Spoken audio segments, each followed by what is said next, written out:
भारत के विदेश मंत्री एस जयशंकर की यूरोप यात्रा, जहां उन्होंने अपने स्पष्ट विचारों से अंतरराष्ट्रीय मंच पर एक बार फिर सभी का ध्यान खींचा। जर्मनी में दिए गए एक इंटरव्यू के दौरान उन्होंने पश्चिमी देशों की दोहरी नीति पर तीखा सवाल उठाया। जयशंकर ने बताया कि कैसे कुछ बड़े देश जो अक्सर भारत को सुझाव देते हैं, खुद उन्हीं बातों को अमल में नहीं लाते। उन्होंने याद दिलाया कि भारत के पड़ोसी मुल्क द्वारा 1947 के बाद से सीमावर्ती इलाकों में लगातार दखल दिया गया है और इतने सालों तक पश्चिमी देश इस पर चुप्पी साधे रहे। उन्होंने यह भी कहा कि यह वही देश हैं जिन्होंने उस पड़ोसी देश की फौजी हुकूमतों को समर्थन दिया, जबकि वहां की लोकतांत्रिक प्रक्रियाओं को नजरअंदाज किया गया। इसके साथ ही जयशंकर ने यह भी रेखांकित किया कि जिन देशों के साथ यूरोप का व्यापार सबसे अधिक है, वहां की सामाजिक संरचना खुद यूरोपीय समाज जैसी नहीं है। रूस यूक्रेन संघर्ष, इजराइल गाजा विवाद और भारत पाकिस्तान के संबंधों पर बोलते हुए उन्होंने जोर दिया कि मौजूदा समय में जब वैश्विक स्थिति अस्थिर होती जा रही है, तब जरूरत इस बात की है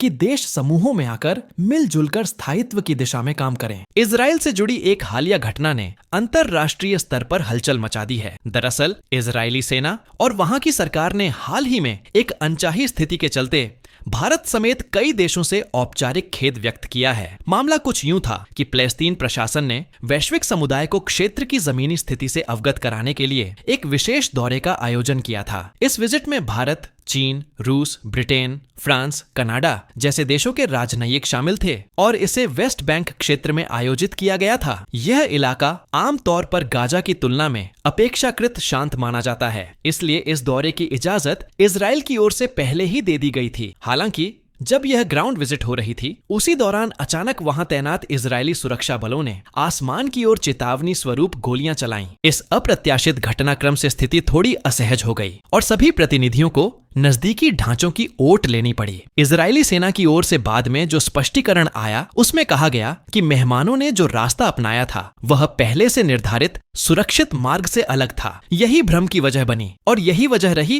कि सेना को इस तरह का कदम उठाना पड़ा। अच्छी बात यह रही कि इस पूरे घटनाक्रम में किसी को चोट नहीं आई। अब इस पूरे मामले की भीतरी जांच के आदेश दे दिए गए हैं ताकि यह सुनिश्चित किया जा सके कि भविष्य में ऐसा कुछ दोहराया न जाए। इसी के साथ अब नजर डालते हैं अमेरिका से आई एक जोरदार अपडेट पर। अमेरिका के पूर्व राष्ट्रपति डोनाल्ड ट्रंप एक बार फिर चर्चा में हैं। उन्होंने फिर से अमेरिकी बाजार में बिकने वाले स्मार्टफोन ब्रांड्स को घरेलू निर्माण को लेकर कड़ा संदेश दिया है। ट्रंप ने सार्वजनिक रूप से कहा कि वह चाहते हैं कि एप्पल कंपनी अपने उत्पादों का निर्माण अमेरिका में ही करे और भारत जैसे देशों से उनके आयात को रोका जाए। उन्होंने यहां तक कह दिया कि अगर एप्पल ऐसा नहीं करता तो उसके उत्पादों पर 25% अतिरिक्त शुल्क लगाया जा सकता है। सिर्फ एप्पल ही नहीं, उन्होंने सैमसंग को भी यही चेतावनी दी है। अमेरिका में बिकने वाले फोन्स का उत्पादन देश के भीतर होना चाहिए, अन्यथा उन्हें भी भारी शुल्क का सामना करना पड़ेगा। यह बयान ऐसे वक्त आया है जब भारत की इलेक्ट्रॉनिक्स मैन्युफैक्चरिंग इंडस्ट्री ने हाल ही में गति पकड़ी है। बीते वित्तीय वर्ष में भारत ने करीब 24 अरब डॉलर के स्मार्टफोन का निर्यात किया, जिनमें से अधिकांश एप्पल और सैमसंग के थे,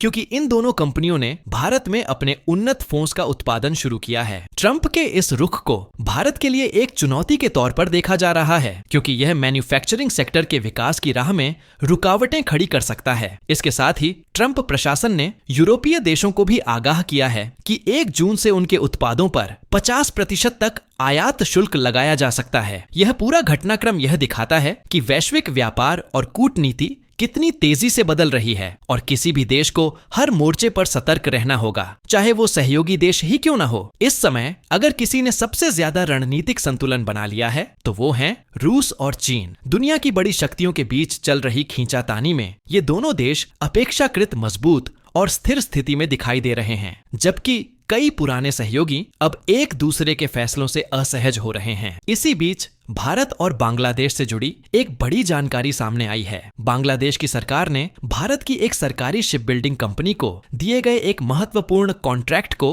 अचानक रद्द कर दिया है। यह कॉन्ट्रैक्ट भारत की garden reach ship builders and engineers limited को दिया गया था, जो एक एडवांस समुद्री टगबोट बनाने से जुड़ा हुआ था। इसकी कुल कीमत करीब 21 मिलियन अमेरिकी डॉलर यानी लगभग 180 करोड़ रुपए थी। यह टगबोट कोई आम जहाज नहीं होता, बल्कि यह समुद्र में बड़े बड़े बड़े जहाजों जैसे कि तेल टैंकरों, मालवाहक पोतों या रक्षा पोतों को खींचने, बचाव अभियान चलाने और संकट की स्थिति में सहायता करने के लिए इस्तेमाल होता है। यह जहाज अत्याधुनिक तकनीकों से लैस होते हैं और कठिन समुद्री हालात में भी अपनी जिम्मेदारी निभा सकते हैं। यह सौदा पिछले साल जुलाई में तय हुआ था, लेकिन अब बांग्लादेश ने इसे रद्द करने की सूचना दी है। इस फैसले के पीछे की वजहों को लेकर कई तरह की चर्चाएं चल रही हैं। दूसरी ओर वैश्विक स्तर पर स्वास्थ्य से जुड़ी एक अहम संस्था WHO यानी वर्ल्ड हेल्थ ऑर्गेनाइजेशन इस समय गंभीर आर्थिक संकट से जूझ रही है। यह संस्था दुनिया भर में महामारी से लेकर वैक्सीन और दवाओं की आपूर्ति तक का समन्वय करती है, खासकर उन देशों में जो स्वास्थ्य सेवाओं के मामले में पिछड़े हैं। लेकिन हालात तब बदलने लगे जब अमेरिका के पूर्व राष्ट्रपति डोनाल्ड ट्रंप ने सत्ता में आने के बाद कई अंतरराष्ट्रीय संगठनों से खुद को अलग कर लिया और उनकी आर्थिक मदद भी रोक दी। WHO को सबसे ज्यादा आर्थिक योगदान अमेरिका की ओर से ही मिलता था, इसलिए जब अचानक फंडिंग बंद हुई तो संगठन की गतिविधियों पर असर पड़ने लगा। अब हालात इतने बिगड़ चुके हैं कि WHO को सार्वजनिक रूप से अन्य देशों और संस्थाओं से सहयोग की अपील करनी पड़ रही है। इस वक्त दुनिया की सबसे बड़ी हेल्थ संस्था WHO गंभीर आर्थिक संकट से गुजर रही है। अमेरिका के पीछे हटने के बाद अब इसका बजट न केवल कट गया है, बल्कि जरूरतों को पूरा करने के लिए जो रकम चाहिए उसमें भी भारी कमी आ गई है। पहले सालाना बजट $5.3 बिलियन के आसपास होता था, लेकिन अमेरिका की फंडिंग रोक देने के बाद इसे घटाकर $4.2 बिलियन कर दिया गया है। इसमें से भी अब तक केवल $2.3 बिलियन की राशि ही पक्की हुई है और बाकी $1.9 बिलियन अभी तक अधर में है। इधर देश के राजनीतिक गलियारों से भी एक नई हलचल सामने आई है।